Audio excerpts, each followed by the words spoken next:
మహిళల ఆర్థిక సాధికారతకు అభివృద్ధికి రాష్ట్ర ప్రభుత్వం కట్టుబడి ఉందని రాష్ట్ర ఐటీ పరిశ్రమల శాఖ మంత్రి దుద్దిళ్ల శ్రీధర్ బాబు అన్నారు. కరీంనగర్ జిల్లా కేంద్రంలోని పోలీస్ పరేడ్ గ్రౌండ్స్ లో ఏర్పాటు చేసిన తెలంగాణ రాష్ట్ర అవతరణ దినోత్సవ వేడుకలకు ముఖ్య అతిథిగా హాజరై జాతీయ జెండాను ఆవిష్కరించారు. అనంతరం వివిధ శాఖల ఏర్పాటు చేసిన స్టాల్స్ ను మంత్రి సందర్శించారు. పోలీస్ శాఖ ఏర్పాటు చేసిన స్టాల్స్ లో పోలీసు అధికారులు వారి సిబ్బంది వినియోగించే వెపన్స్ ను పరిశీలించారు. ఈ సందర్భంగా మంత్రి మాట్లాడుతూ కరీంనగర్ జిల్లాలో 2626 స్వయం సహాయక సంఘాలకు 785 కోట్ల రూపాయల రుణాలను మంజూరు చేస్తామని తెలిపారు. స్వరాష్ట్ర సాధన పోరాటంలో అసూలు బాసిన అమరవీరులందరికీ ఘనంగా నివాళులు అర్పిస్తున్నారు. ఎందరో అమరవీరుల త్యాగాల పునాదుల మీద ఏర్పడ్డ తెలంగాణ రాష్ట్రం ఈరోజు అన్ని రంగాలలో దశ దిశలుగా వెలుగు విరజమ్ముతోంది.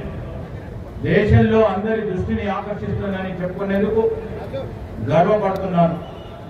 ఈ సందర్భంగా అమరుల కుటుంబాలకి, ఉద్యమకారులకి, స్వరాష్ట్ర సాధన పోరాటంలో పాల్పంచుకున్న ప్రతి ఒక్కరికి పేరు పేరున ప్రణామాలు.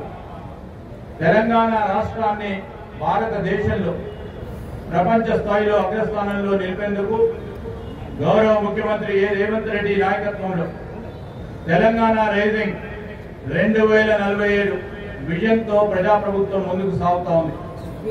తెలంగాణ రాష్ట్ర అభివృద్ధికి ఆర్థిక, సామాజిక, పరిపాలన రంగంలో ఆదర్శవంతమైన లక్ష్యాలతో తెలంగాణ రైజింగ్ 2047 విజన్ డాక్యుమెంట్ రూపొందించినట్టు గౌరవ ముఖ్యమంత్రి రేవంత్ రెడ్డి ఇటీవల జరిగిన నీతి ఆయోగ్ సమావేశంలో వెల్లడించారు. తెలంగాణ రైజింగ్ 2047 విజన్లో 4 కీలక అంశాలున్నాయి. పేదల సంక్షేమం, సమగ్ర పాలసీల రూపకల్పన, ప్రపంచ స్థాయి ఇన్ఫ్రా డెవలప్మెంట్, పారదర్శక సుపరిపాలన లక్ష్యాలకు ప్రాధాన్యం ఇస్తారు. ఈ లక్ష్యాల సాధనకు ప్రభుత్వం ఇప్పటికే వారి చర్యలు చేపట్టింది.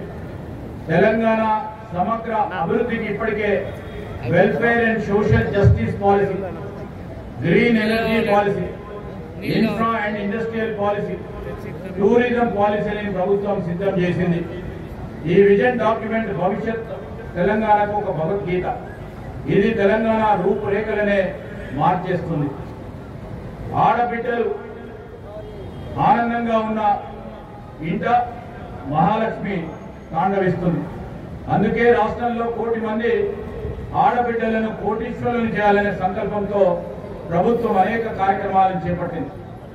ఆర్టీసీ బస్సుల్లో ఉచిత ప్రయాణం, 500 రూపాయలకే వంట గ్యాస్ సరఫరా, 200 యూనిట్ల ఉచిత విద్యుత్ సరఫరా, ఇందిరమ్మ ఇళ్ల వంటి పథకాలతో పాటు సంపన్నులతో సమానంగా తెలంగాణ మహిళలతో విద్యుత్ ప్లాంట్లను కూడా ఏర్పాటు చేయాలని ప్రభుత్వం నిర్ణయించింది.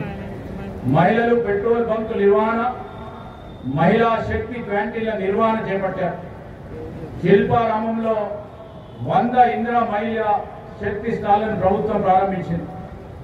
మహిళా సంఘాల ద్వారా 600 బస్సులు కొనుగోలు చేయించి ఆర్టీసీకి అద్దెకు ఇవ్వాలని నిర్ణయించాం. ఇందులో 150 బస్సులు ఇప్పటికే అందజేయడం జరిగింది.